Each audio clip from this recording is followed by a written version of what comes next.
Our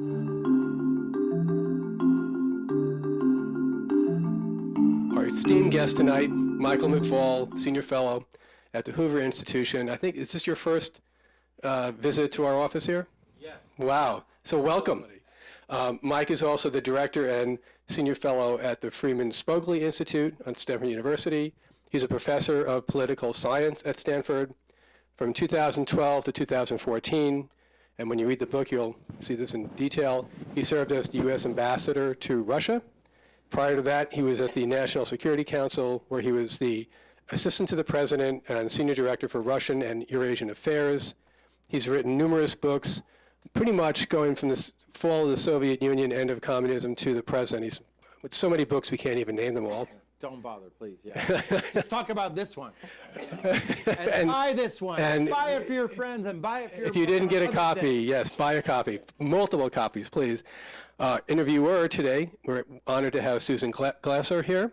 She's a staff writer at The New Yorker, where she writes a weekly column on life in Donald Trump's Washington. Previously, she was an editor, Politico and Foreign Policy, and editor of Outlook and National News at The Washington Post. So please join me in welcoming Susan and Mike. You guys are mic'd up, right? Yeah, we're good. All right. We're good. All right. Well, thank you for that great introduction. I think it's really ironic that I've been here to this office at Hoover before, and I'm not a fellow, but you haven't.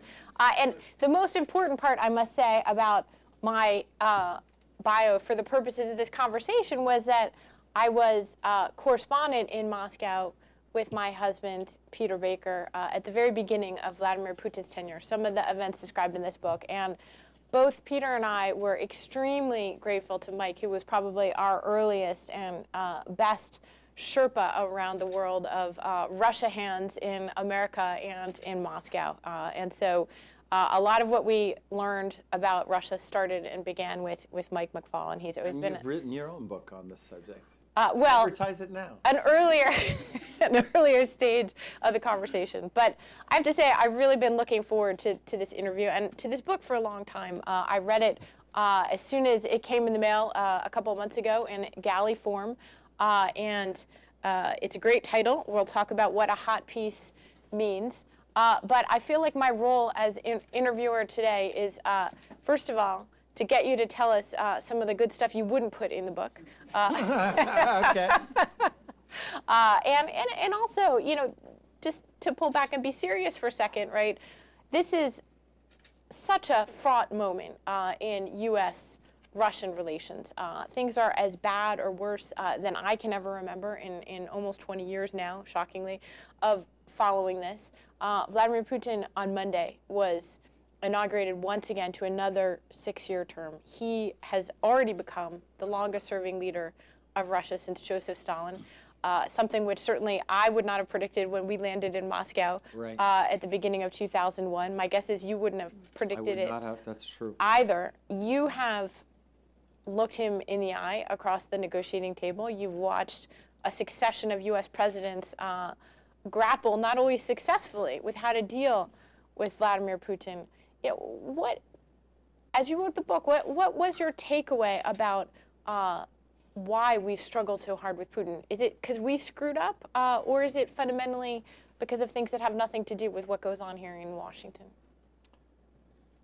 We're starting with a big question like that, Susan? I got my second beer. I thought we were going to be very informal. I haven't drank it yet. So ideally, it would be the second beer version of that answer, as opposed to the it's a big, hard professor version of the answer. It's a great question. In some ways, it's the fundamental question. First of all, thanks for being here. It's great that we can talk. Your book was called Kremlin Rising, or Putin Rising. Kremlin Rising. Kremlin Rising. And just so you know, I don't know if I've ever told you this, when my publisher was first starting to tease with titles, that's the title they wanted for my book. And I said, hey, there's already a book with that title. So we ended up They do make a good pair. I would recommend, the sort of, they're kind of the bookends. And just by way of thanks to Hoover, I've been at Hoover actually for over a quarter century. I got my 25-year pin last year. I've been in and out of Hoover. Like I said, I worked here for a couple of years in the office here. I also taught at Stanford while I was here. But I wrote this entire book at my Hoover Institution office. And without that support from Hoover, I would have never got this done, because in my other jobs, I have 2, 3, 4 jobs at Stanford. They're not conducive to writing. So I really appreciate that. To your question, it's a hard question, and let's meander, right? It's late in the afternoon. We can meander. Well, first of all, for those of you who don't know, I met Vladimir Putin in the spring of 1991. So I've known of him a lot longer than most people. I interacted with him in the government, up close and personal. And sometimes when I looked him in the eye, it wasn't very kind, the look and the glare he was giving me. And you can read about it in the book. At times it was pretty threatening because of the things he said. So we're not Facebook friends. Well, maybe we are, and I don't know it, right? He's trolling out there as Ivan Ivanovich somewhere and checking out my Facebook likes, right? There's somebody here. I'm sure he's aware of your. Okay, yeah. Is that true? Is Putin on Facebook? He's not. To the best of your knowledge. To the best of your knowledge, he's not on Facebook. But who knows? He is aware of your Twitter activity, however. He is very aware of that. Here's what I would say. My story in the book is to explain, the end of the Cold War, which I thought was a glorious moment, and I say that because some people forget, some people lament it. I don't lament it. I thought it was a fantastic moment in the history of the world, in the history of U.S. Russia relations, and as I write about in the book, we didn't win the Cold War by ourselves. We had partners. They were Russians. And Mikhail Sergeyevich Gorbachev was one of those partners. Yeltsin was one. But as I write in the book, tens of thousands, hundreds of thousands of Russians as well also were part of that story, right? And so I talk about that in the book, that this notion that everything is static. No, I actually think things were volatile. And without question, the arrival of Vladimir Putin as president is a fork in the road, was not inevitable. I even talk about the counterfactual. What if Boris Nemtsov, the heir apparent before 1998, been chosen? I think the trajectory would have been different. But I do think individuals matter, and the fact that he was chosen over others had big consequences for history. I also think, and this is controversial, that Putin evolved over time. The Putin that I met in 1991 was different than the Putin that I encountered when I joined the government. In July 2009, that was our first big meeting between Obama and Putin. Are we on or off the record, just so I know? Are we streamlining? This is Washington. Everything's on the record. Well, then I won't say the things you asked me to say. Oh, okay, never mind. Wait a minute. Okay, is everybody cool with that? No, we're on the record. I know. I just gave my book to President Obama just a couple hours ago, and we were talking about his first meeting with Putin. And by that time, his views had changed. And that's an important thing to remember, right? He wasn't that way in 2000. But by the time we had engaged with him, 2 or 3 things I think are really important about his way of looking at the world. And they're different, by the way, than President Medvedev, another controversial thing that I write about in the book. A lot of people think they're all the same. I don't think that. I saw them up close and personal for 5 years. They have radically different views of the world. Medvedev didn't have the power or strength of his own convictions to act upon those convictions, but he most certainly had a different worldview.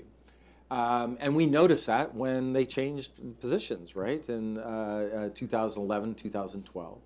And I would say 3 things about Putin's worldview. Number one, in the time that we dealt with him. Well, number one, he sees the world in zero-sum terms. He's a zero-sum guy. +2 for America, -2 for Russia.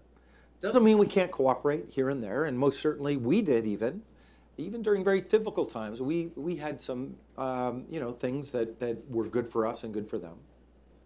But that's fundamentally his theory of international relations, right?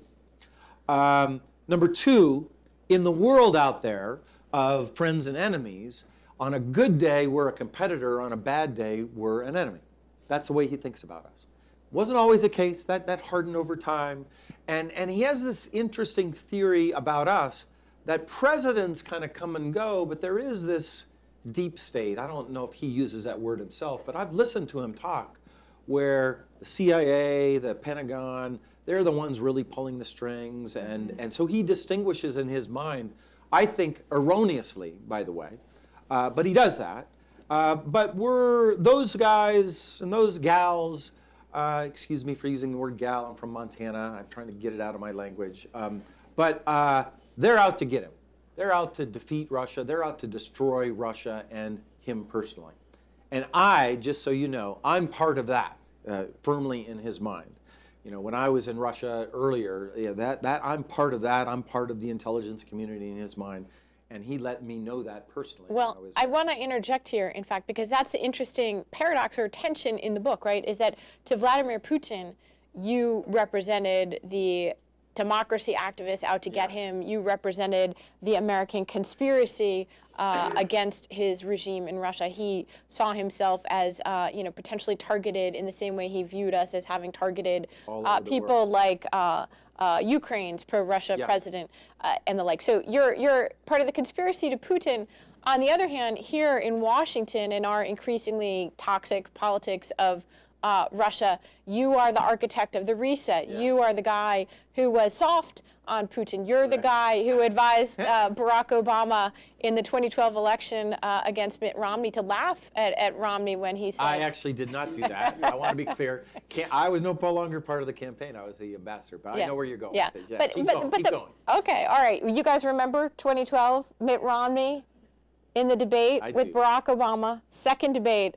Romney had said that Russia was the greatest geopolitical threat that the United States faced. Yeah. And Obama was ready with a quick quip, and he said, hey, man, the 1980s called. They want their policy back.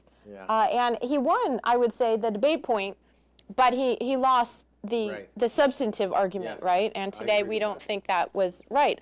At any rate, Mike, it really is this paradox in the book. You are seen in one way in Russia, and then in a different way here in Washington.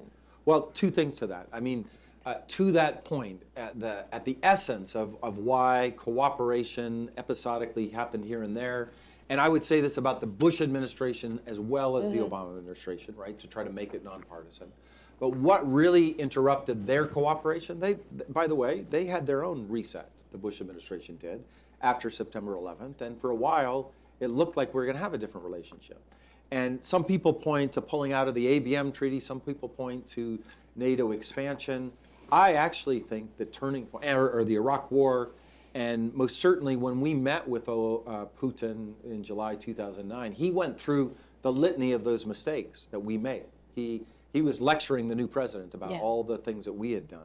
But the real crux, the thing that I think created the drama, was Georgia 2003, Ukraine 2004. And fundamentally, he does not believe that individuals act on their own in those cases. He believes that there's got to be a hand behind it, a sinister hand, a CIA hand, a McFaul hand.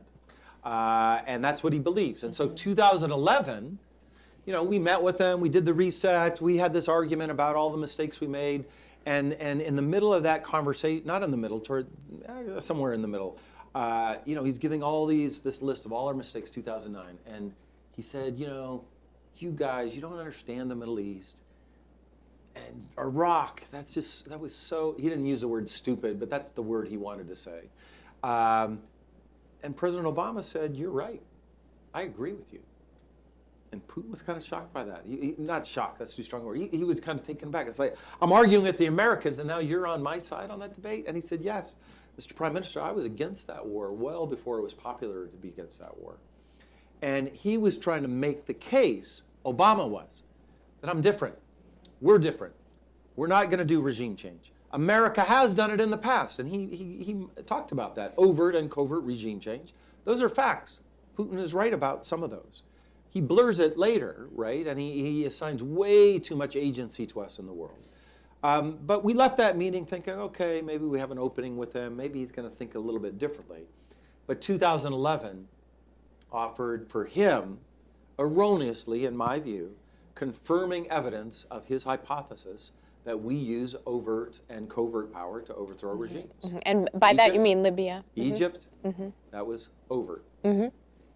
Libya, the other way around, covert. Libya, overt. Syria, a mix.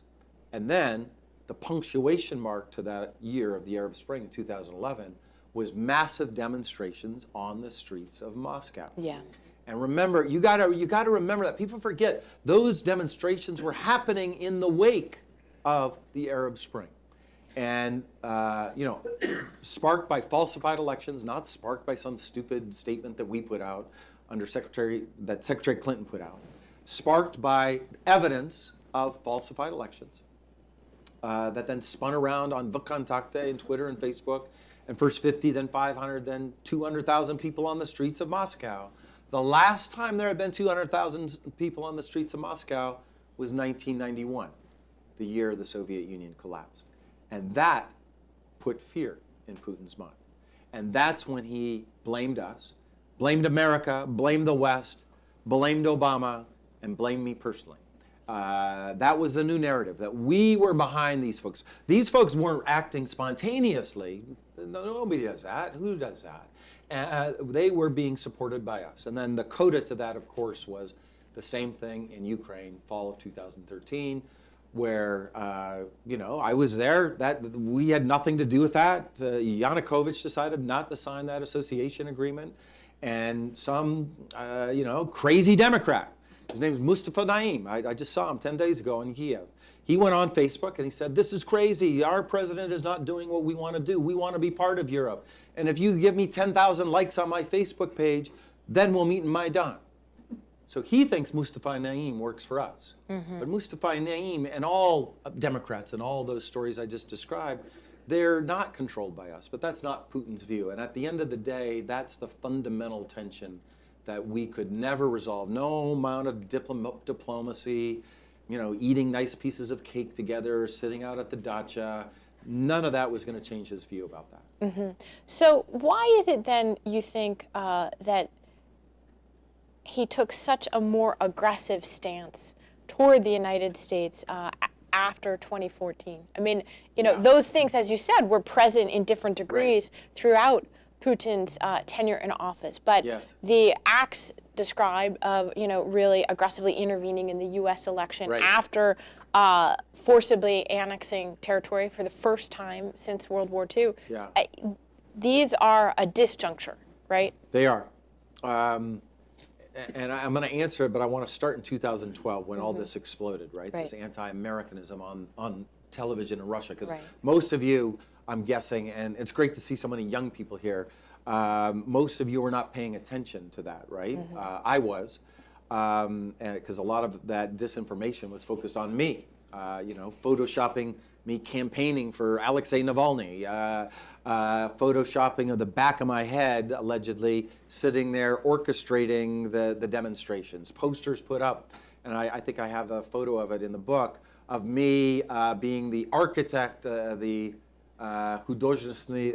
artistic director of the May 6, 2012 demonstrations. And when it got really nasty, putting out a video suggesting I was a pedophile. That happened in February 2012. And if you go on Yandex today, you'll still get 3 million hits. McFaul pedophile, 3 million hits. And maybe we should talk about disinformation later, because now Americans are thinking about it, but I experienced that. What we didn't know back then, Susan, when that was happening, was this just instrumental to help him get reelected? Or was this just a fundamental way that he saw the world? And I remember a couple of conversations that I write about in the book. One was with a guy named Surkov, who I got to know pretty well in the government.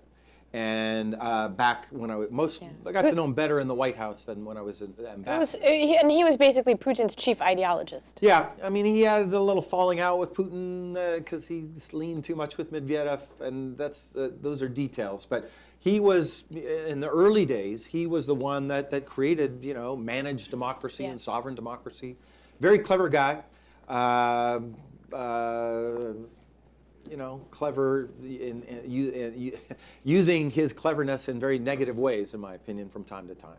But, you know, like a good ambassador, I showed up, and my job was to go see people, and he was on my list, and they're called courtesy calls. And I remember, by the way, sorry to bounce around a little bit, but I remember, because of the new guy being an ambassador, I would see on my program every morning I would come in, and courtesy call with this visiting deputy assistant secretary and this person and this person. And it's like, who is this courtesy for? Because it's not a courtesy for my calendar. I got to say hello for all these people. But he did that, and you know, I know him fairly well. And he said, hey, Mike, you were like manna from heaven showing up when you did in 2012. Because this is still in the presidential campaign. Because we're going to use you, your image. You're the poster child of this theory that we're going to propagate. And literally, there's a poster of me. I am a poster child of this. But he said, you know, don't take it personally. No big deal. Actually, Medvedev said the same thing to me on the day that I presented my credentials. Big day, pomp and circumstance, hand him over. And he pulled me aside. We were drinking champagne with the 7 or 8 other ambassadors. He pulled me aside. He's somebody I got to know pretty well. And he said, you know, Don't take it personally. don't take it personally. And you know, but Pedophile, don't take it personally. yeah, the casual cynicism of you know, Russian officials is something that often doesn't translate. So I'm glad you brought that up. I think that's well, as you know well, but I got a little off the answer to your question, because we did debate. I mean, we debated with President Obama. Is this instrumental, or does he believe it? Yeah. And I thought in 2012, as I arrived as ambassador, that it was just instrumental. Yeah. And remember, the people I'm interacting with are those kind of cynical people that you just described, right? By the way, all campaign people are cynical, aren't they? You know, I've gotten to know some of them here in America. That's kind of a genre, you know, it's kind of part of the business. But to speed forward to 2014, I think 2 things. One, I do think he does believe it. I've seen enough and listened to him and seen other things that he thinks that we're out to get him. And part of, and I write this in the book, I try to be honest about this, partly he's right. Let's be honest. We want to promote democracy and human rights. We want to be open and transparent. And me just marching around town, being open and transparent, engaging with people on Twitter, talking about my kids. When does Putin ever talk about his kids? I was talking about my kids all the time. That is threatening to the way that he wants to rule. So that's number 1. But number 2, I think Ukraine was a pivotal moment. That, for him, was another play of this old game, America mobilizing the revolution against his guy. And I want to be clear about it, and I have a long chapter on Ukraine in the book. We were not trying to overthrow Yanukovych. We were trying to cut a deal between Yanukovych, the president of Ukraine at the time, and the opposition. And by the way, many leaders of the opposition were really upset with us that we were doing that. It's like, this guy just killed dozens of people and you want us to sign an agreement with him? And the same guy, Mustafa Naim, I just mentioned, I just saw him a few days ago in Ukraine, because I was going through this history with him. It's like, you don't get to do that. This is our country. So remember, it was a very tense time, but our policy was to do that. And poor Vice President Joe Biden, he was the guy that was calling these guys back and forth. The president was involved in this too, President Obama, but Biden was the point person. February 21st, we thought we had a deal, 2014. I was in Sochi at the time. Yeah, and the next day. And I remember everybody's congratulating each other, or Blackberries are blowing up. And just a few hours later, Yanukovych is in Rostov. And to this day, I don't fully understand that. People have theorized about it, and maybe there's some real experts on Russia in this room. Maybe we should hear from them too. But I remember it. Some in our government thought this was a great event, another fall of a Putin person. That was not my reaction. I knew that Putin was going to respond. That's when he went into Crimea, and that was pretty cheap. So that's when he went into eastern Ukraine. And I think that was the moment when he just decided, okay, I'm done with these Americans. I'm done joining their clubs. I'm done trying to engage with them. I'm going to go my own way and we'll see how that ends. And is that when do you think he unleashed the internet hounds and the election intervention? The Mueller indictment appears to date it to about that exact same time period. Right. So all of those techniques, just to remind you if you haven't been watching, all the techniques we saw in our election had happened much earlier in Russian domestic politics, right? Stealing emails and publishing them, videotaping people in places like the Ritz-Carlton and putting that out, videotaping me. Actually, it was not video, it was audio at the Marriott, so it wasn't the Ritz-Carlton. And then slicing and dicing it to make it sound like I was plotting the overthrow of Putin, and that appears. Bots and disinformation and Photoshopped. And by the way, to scare you a little bit, all that technology is moving forward. It's going to get really scary right around the corner. So they developed the techniques then. 2014 is a pivot, and then rather than playing defense, to your point, Susan, I think that's when he decides, all right, I'm going on offense with these folks. Let's see if they have if they know how to push back. And I would say Putin probably feels pretty good about some of these tactics that he's used so far. So I know I want to bring the audience in, but knowing what you know now, and obviously there's an enormous amount that we don't know with the investigation still ongoing, what is your own view of why it is President Trump has always expressed such admiration for Putin? He's never really backed off of that, with the exception of his one tweet at Putin after the Syrian chemical attack, which he then immediately tried to correct. But so he's got on the one hand this admiration, on the other hand, clearly there was an effort to discuss a policy change toward Russia. And you and I both know Russian officials who in the months right before and immediately after the 2016 election were openly talking about, is there going to be a new grand bargain between our two countries? Are we going to get sanctions relief? Yeah, hard question. And so I want to be very specific about what I know and then what I don't know and what I'm not prepared to speculate about. Okay? So what I think we know and what I believe, and we can debate it, and the epilogue of my book is devoted to this. I've already been criticized in some reviews for being too cautious in that epilogue. And I would just remind you, facts matter to me. At the end of the day, I'm an academic. I'm not just a pundit.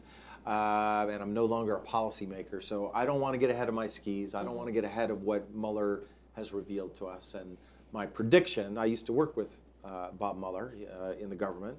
My prediction is that he knows so much more than we think he knows. And, stay tuned. But here's what I would say. One, did Putin want Trump to win and Clinton to lose? Absolutely, yes. That's very rational. He was saying things that Putin wanted, and she was saying things that he didn't want. So that's easy. Did he intervene? Did he meddle, or whatever verb you want to use, violate our sovereignty? That's one I like. To try to influence that outcome? The answer to that is absolutely yes. The evidence is overwhelming. Third, and we can go over it if you want, but I think it's so clear. It's like, why are we talking about it still? Although I was up at NYU last night, some of my folks. You did that last night. I did it. I debated Professor Cohen last night, and when I said that, there was a roar in the room saying, "You lie! You lie! You lie!" I don't encounter that in the Silicon Valley too often. It turned out it was a bunch of Lyndon LaRouche people. So I guess there are some that think that that's controversial. I don't. Number 3. Did the Russian intervention have an independent causal impact on the 2016 election that we can actually identify? My social science answer to that so far is no. That's a hard social science question. There are multiple variables involved in that outcome. Big variables that drove tens of millions of votes. So to somehow say that we know precisely that this generated 78,000 votes, and that's how Trump won these 3 states. That I haven't seen the science to prove that hypothesis yet. It could happen. Right. I haven't seen that. And of course, that's not really what's at issue in the investigations, anyways. Correct. I'm glad you pointed that out. That's an unprovable. But then we get to the harder stuff, which those are the things I feel I can say definitively. You can tell I like to say things definitively. The other parts, I'm not so sure. Was there a intention by surrogates from the Kremlin to help the Trump campaign win that even involved reaching out to the campaign, my answer to that is yes. There's no way that Veselnitskaya shows up at Trump Tower with a promise of compromise on Clinton without that being run through the system. If you believe that, then you don't understand how the system works. I'm just sorry. It just does not work that way. There's no way that would happen. Putin uses surrogates and cutouts all the time. It's never, that's just the way the system works. And by the way, the system's worked that way earlier too. Go back and read Kennan's long telegram. He talks precisely about that. So that happened. The intention was there, for sure, with respect to that event. And then all the disinformation stuff, that was all there. What I don't know, I don't know whether that is against the law or not. I'm not a lawyer, but that happened. I'll let others judge how we should adjudicate it. What I don't know, and what I think is the most important part of the investigation, is other instruments of influence that I have seen Putin use in the past. Did they use them in this situation? Mm-hmm. So the most salacious one about recording, I don't know that. I don't know what happened there. What I do know is that if you stay at the Ritz-Carlton, you should assume that everything you do and every email you send and every phone call you make, the Russian government has the capacity to record it. In fact, in my book, I talk a little bit about it. We stayed in the Ritz-Carlton with President Obama in July 2009. And when we did that, we built a submarine-like structure. I remember looking at this thing thinking, oh my God, look at all the taxpayer money we're wasting here. Every piece of it was shipped in, right? And we built it inside one of the suites, not connected to the walls, right? Worried about vibration. The walls of this submarine were super thick. No connectivity to anything connected to the Ritz-Carlton. And that's where we went to have our private conversations with President Obama. So that's what you do to try to have a private conversation in Russia. Maybe later we can talk about what I had to do to have private conversations with my own family, but we'll get back to that later. They have that capacity, whether they use it or not, I don't know. And in the same way, and I think this is actually the piece that is more complicated to understand, but I think is more important. Vladimir Putin uses money all the time to create leverage with people, friends and foes. Giving money, you take that money, go ahead, and then we'll talk about what you might do for me later. I won't name the person because back to your question, what did I leave out of the book? I did leave this story out, but I was in the office of a very senior Russian government official one day, and Putin called. And I politely said, I'll go wait outside. And he kind of wanted to impress me. No big deal. We talk all the time. And for those who speak Russian, they did use T, not V. That was interesting. And I'm listening to this. And they're chit-chatting. And then suddenly Putin mentioned, all government officials are supposed to. I don't know what Putin said, but I could tell from the conversation. He just passed a new decree that all government officials are supposed to divest their holdings overseas. But in this conversation, I could tell Putin was creating a little special favor, right? What does that do? That creates influence. That creates leverage. That person is beholden to Putin forever. And that murky world, lots of cash to buy all kinds of things, working with this company and that company, no interest. We'll get back to you later on that. That world and who's involved in it, but that I think will be the most important part of this story. Yeah, no, that's a fascinating insight, and I think again, it's kind of stuff that's hard for journalists or for diplomats to report on because it's very murky, and yet it's the big takeaway from anyone living in that society and trying to understand basically the clash of two very different worlds. Yes. So, okay, before we get to the audience here, one final question. Did President Obama and his administration, did they take this seriously enough? Did they screw up in 2016 by not doing something more? Yeah. He was out of government. I was then, out of so, government, but obviously I knew all these people. Yeah. The point person for this was Dennis McDonough, somebody I work closely with and consider a personal friend. I hope he considers me a personal friend. I know he considers me a personal friend. I was just trading emails with him earlier today.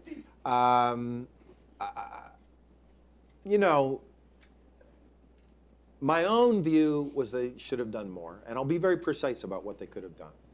But I also appreciate the dilemma they were in. Damned if you do, damned if you don't. And of course, the assessment, they thought Clinton was going to win, so why mix it up? And by the way, that gives me a chance to say one other thing about the book. I talk a lot about contingency in the book. I think it's so easy. You know the outcome, and then you connect the dots back. Mm-hmm. And in my own experience in the drama of From Cold War to Hot Peace, lots of contingencies, lots of things that were 51-49 calls, and had they gone another way, things would have been very different. And this was one of those, and so that causes you to be conservative.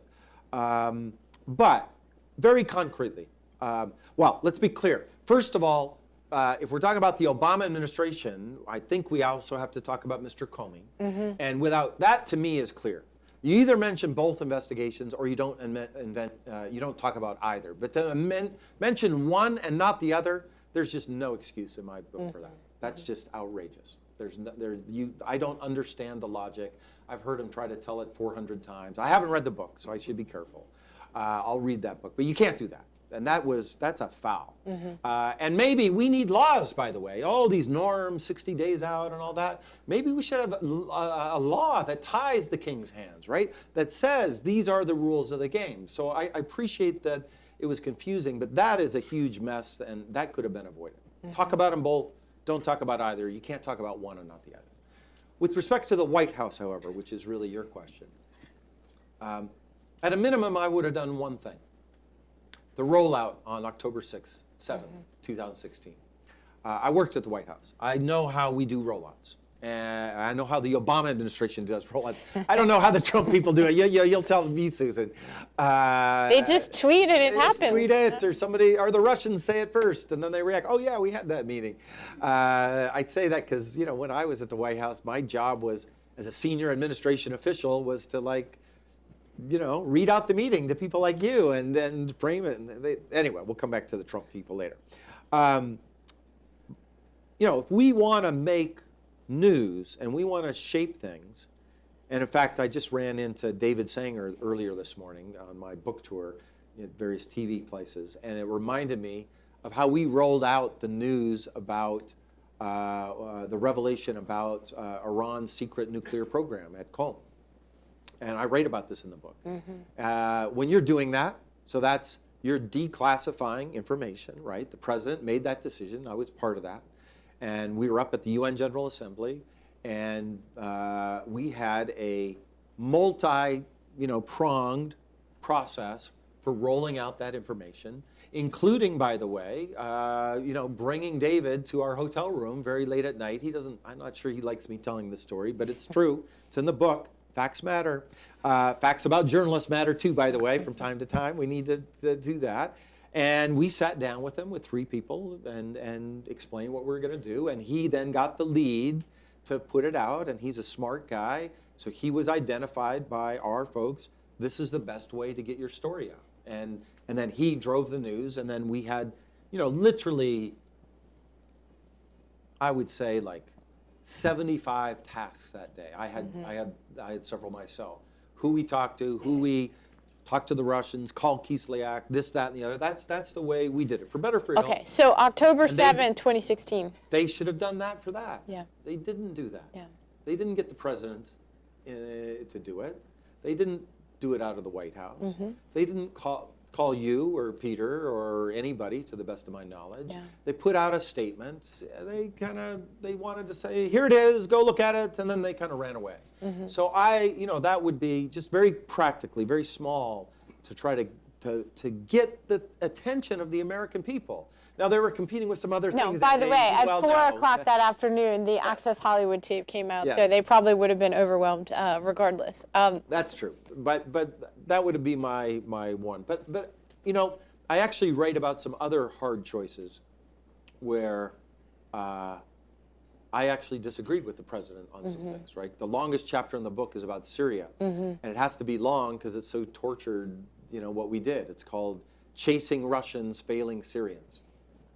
But in there, and I hope the president appreciates this, and I hope you'll appreciate it when you read these stories, it's really easy to say in 2020 hindsight what should have been done. I at least want to bring the president's voice in for an alternative view, and always what we call your running counterfactuals. Like what I just said, that's a counterfactual. Who knows if it would have made a difference precisely because of what you just said about the news cycle later that day. All right. Audience, fire away with good, tough questions. Make it a question, please. And please introduce yourself. ID yourself. Yeah. Well, we'll start right there. Oh, hello. Go ahead. Hi, my name is Tara Karadpir. My question for you is about Russian citizenry and their public opinion. I come from an Iranian American family. My family, certainly disavows Mahmoud Ahmadinejad, but I know that on the ground in Iran, from family members, family friends, it's not so black and white. People didn't like his style, probably the way a lot of people feel about Trump in this country. Didn't like his style, but liked that he was sticking it to America, sticking it to the West. And so I know from here, when we talk about people living in Russia, we say we want to give them freedom, we want to give them democracy, but how do they feel about it from your opinion, from someone who has spent time over there? Yeah, it's a great question. It's a hard question.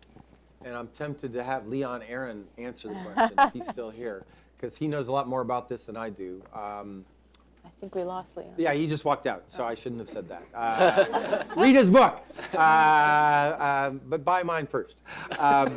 Big reading list after this. Yeah, but buy mine first. And buy one for your mother, too. It's a special day. So let me say a couple of big things and then get to the hard question about Putin's popularity, because that's the hard part.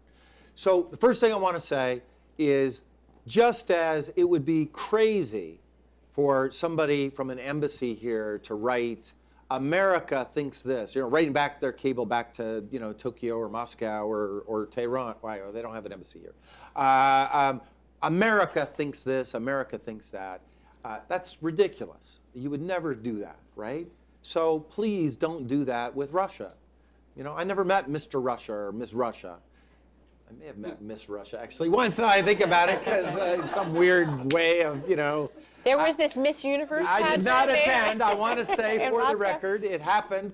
Donald Trump came in 2013, and there were some people at the embassy that were very enthusiastic about us doing some people diplomacy with that, and we did not. We stayed away from it.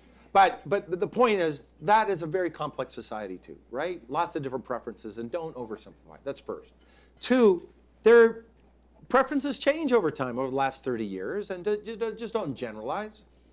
When I hear, and I hear this, I've been hearing this on this book tour the last 4 days, well, all Russians, they just love a strong hand, and they love order, and that's why they love Putin. I would like to remind people that lots of people voted for Boris Yeltsin. They were Russians. I have a photo in there from one of the demonstrations I was at demanding freedom and democracy. 300,000 Russians are there on Manoj Square. They're Russians. They're part of Russian history too. So that's number one. It's volatile. It's not straight. And number three, I'm just not a cultural determinist. I've read enough of the academic literature that goes back that 70 years ago said, well, all Germans love autocrats. All Japanese love a strong hand. That seems pretty silly, that literature. Not even that, 40 years ago, one of my Stanford colleagues, who I won't name, wrote a big, long treatise about how Catholics love the strong hand because we have an affinity with the Pope. I used to be a Catholic. And I'm culturally still a Catholic. And he loves the Pope. And I love He the loves Pope. the Pope. Thank you. But the reason he wrote that was at the time, almost all countries that were predominantly Catholic were run by dictators, right? In Latin America and Southern Europe. That theory looks pretty silly today. And so I'm a little bit suspicious of that. But then we get to Putin. And two things about Putin. One, he is popular in Russia. And I'm not sure I believe the opinion polls with the same rigor, but he is popular. But let's talk about why he's popular. That's important. Number one, and the president and I used to joke about this because he would want to know his popular opinion ratings versus Putin's and Medvedev's when we were traveling. And at one time, President Obama was more popular in Russia than he was in the United States. 2010, check the data, by about 15 percentage points. But I would like to remind, we would joke about it. Like, he controls all the television stations. The Congress is a rubber stamp for him. NGOs are constrained. Barack Obama would have been at 80% and he controlled all those things too, right? So remember the playing field. That's number one in terms of the playing field. Then remember the competitors. Who is he competing against? People that he picks. It's like my son's 9th grade basketball team going to play LeBron. Yeah, it looks like a basketball game, and formally there's 2 teams, but does anybody have any doubt about how it's going to finish? Of course not. So that's not real competition. And then third, there was a rallying around the flag effect in Russia after Ukraine. If you were watching television, as I was, and the build-up to that, this is framed as a war against NATO and Nazis, right? The 2 N-words we used to call it at the embassy. And that's the way it's portrayed. And I would argue all countries, in fact, Iran, I think, ranks highest on this. There were some surveys done a while ago. That happens when you go to war. We rallied around the flag with George W. Bush. A lot of Americans forget when we went into Iraq, he was at 75% approval rating. Don't forget that. With all those criticisms and Democratic senators and NGOs, 75% supported the president in that action. And they had that effect. But then I want to say 2 more things. One, it fades. Rallying around the flag effect fades with time. That's something we see in all countries. And 2, there's something that we call hidden preferences. People who write about this, which is to say, sometimes it's costly to express your preference, right? In places like Russia. Imagine you're sitting out in, Vladivostok, in a highly monitored society that people know are monitored, and a polling firm calls you from Moscow. All the polling firms but one are controlled by the government. And out of the blue, some guy says from Moscow, hey, Yvonne, I'm doing a survey. We want to know, do you support the president? There's only one rational answer to that question in that context, right? So that's the first thing about data. But then I want to tell one story I have in the book. After the May 6 demonstrations, 2012, the ones that were violent, and people were arrested, some of them are in jail today. I went to a high-tech firm. I probably shouldn't name it. Maybe I do in the book. I can't remember. But and it felt just like any firm in Silicon Valley. Very same vibe, the same demographics in terms of the room, all the pillows and everything, and free food, all that kind of stuff. And I asked the question, well, how many were at this demonstration before? And most people rose their hand, like almost all of these people, right? The creative class, they were all there. And then there was another one coming up. I can't remember what it is, but I write about it in the book. I'm more specific there. And I said, how many plan to demonstrate? And only 3 people raised their hand. They all looked like you and were your age. They were not some of the with other demographics. 3 men, young men, engineers. And in the middle of this, a young woman said, Mr. Ambassador, I think you're misinterpreting what's going on here. And that was interesting. And she said, I'm an engineer. I got 2 kids. My no good for nothing husband. I'm the breadwinner in this family. I can't afford to be arrested. I'm the breadwinner. I can't afford to be arrested. So that's why I'm not going. But don't think for a minute that I've changed my mind about Putin and Putinism. So don't conflate those 2 things. So I think there's a lot of people that haven't changed their minds. Their heads are down. They're not going to go get arrested. But when there's a moment for opening, those preferences might be revealed. And they're revealed oftentimes in very mysterious ways that nobody predicts. I would just remind you of that. We in political science, we're pretty bad at predicting that. Let me tell you, the government's pretty bad at predicting it too. Like what happened in Armenia. Maybe Ariel, maybe you predicted it. Did you write about Armenia by chance? I didn't mean to put you on the spot. If anybody would know. I wrote about many things, but I did not predict but colored revolution in Armenia. Yeah, so it's just. That's the vestiges of McFaul's presence in Moscow. Right. So that's the thing that gives me some hope about what might happen in the future. All right, some more questions. Eva Berard, fellow at Kennan Institute. Could you say some words about relation between Lavrov and Putin? Yeah. And the second question is, do you have an impression that you were perceived like in the tradition of American diplomacy? And which one? That I was? Yeah. Well, on Lavrov, I got to know him pretty well. He's the Russian foreign minister, thank you. for those of you who the don't Russian know. foreign minister. Been there a long, long time. Yeah. Looks like he's staying. Unless something happened. I bet it looks like he's going to stay in the new government. He's one of these cynical guys that you and I were talking about, right? He's very good at his job. I admire him in terms of his talents for what he's trying to do. I would just say two things. He likes Putin a lot better than he liked Medvedev. Medvedev and he did not get along that well. And there was some real rivalry that I would see from time to time. And so he's happy that Putin came back. He thought Putin was a better foreign policy person from his perspective. But I would also say don't overestimate the decision-making influence that Sergei Lavrov has. I don't really see him as a fundamental decision maker. I see him as an implementer. So that would be my take on him.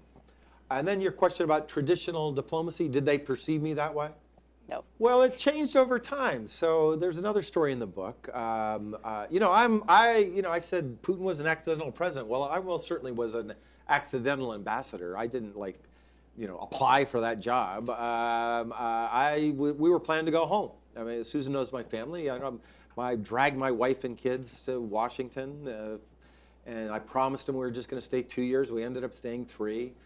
Most academics go back after 2 years. In fact, many universities require you to go back after 2 years. And so that was always the promise to my family. And this is going to sound funny to you all, but when I told first my immediate boss, Tom Donilon, this news, he said, "That's a really bad idea. Like we're making history, man. Like we're ending the Cold War. This is early in 2011 that we're having this conversation. How can you leave now? The project's not done."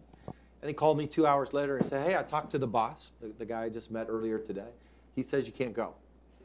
Then I went home and talked to my family, and they're like, "Yeah, we're going to do this again." And so they came up with this compromise idea. You can work the Russian account, but do a more family-friendly job, which is to be the ambassador of Russia. And by the way, it was a much more family-friendly job than working down at the NSC. And so to speed up the process, Obama had this idea. There's this thing called agrément that you have to get in order to be received by the country. And we were in Deauville, France at the time.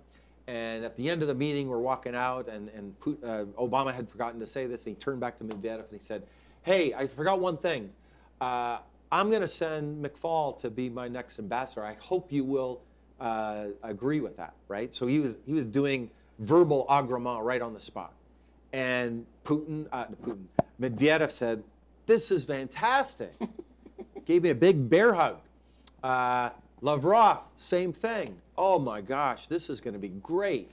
And for them, they were thinking, we're going to have a guy that's really closely tied to the White House right next door. And I tell you that story because what happens later is very different the way I was received. But back then, including Lavrov, who later kind of turned on me, and we talked about it privately, and I understand why he did what he did. That's his job. But I was Mr. Reset back then.